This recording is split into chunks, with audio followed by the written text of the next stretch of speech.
I'm Erma Layman, at one time Covina's part-time secretary on a full-time basis. My husband, Merle Layman, was born in Covina April 8, 1915, in a house that stood next to the old city hall just east of Citrus. That area has been a parking lot for many years. He was an Air Corpsman stationed at Lowry Field in Denver, and I had just graduated from the university. We married in November 1943, and I came to Covina in January 1944. We lived in a small house at 123 Orange Street, the house where he lived with his parents when he was a preschooler. He started school at the old grammar school on Citrus between San Bernardino Road and School Street when Eva D. Edwards was the principal. He was deployed to New Caledonia late in 1945, leaving me with our son Gary, who was only a few months old, and $90 per month, the military wife's pay to live on. What was I to do? I had a degree in business, and my work experience had been secretarial in college and then in a CPA's office. Consequently, I was able to do some detailed bookkeeping and typing in my home.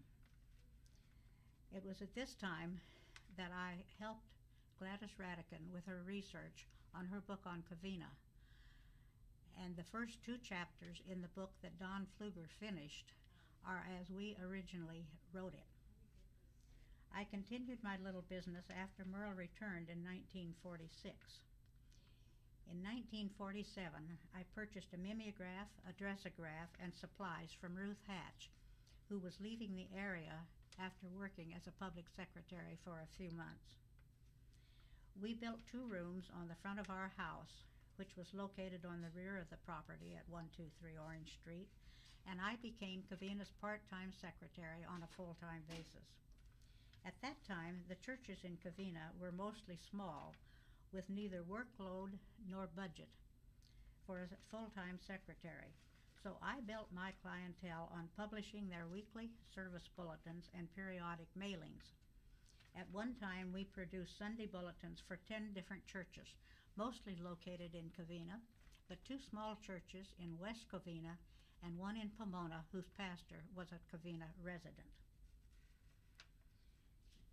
The local ministerial association almost held an informal meeting in my office every Thursday morning, as copy had to be turned in Thursday noon for pickup Friday afternoon.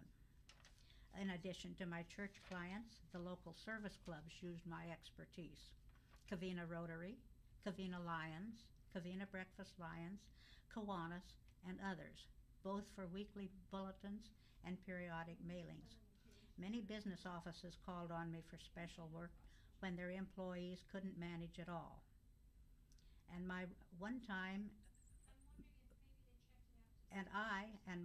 full-time and a part-time employee were kept very busy. On an international note, we did a quarterly bulletin for Lucille Day, who at one time had been employed by the YMCA in Covina and then lived in Germany for quite some time and wanted to keep in contact with her many friends and associates. Also, as a surprise one day, Governor Pat Brown walked into my office. Visiting Covina, he found he needed a little secretarial work done. In 1949, our second son, Rod, was born, and a few years it was obvious I couldn't handle a busy office and 2 very active little boys, so I sold my business. January 1985, when my husband's health was declining rapidly, we moved to a retirement community where he spent his few remaining months. 2 or 3 years ago, this being 2008, I was introduced to a lady who looked at me intently and repeated my name several times, then said, "I know you. I used to bring copy to you from the Covina Hospital." It gave me a warm feeling to know that after 50 years, someone still remembered me and my little business at 123 Orange Street.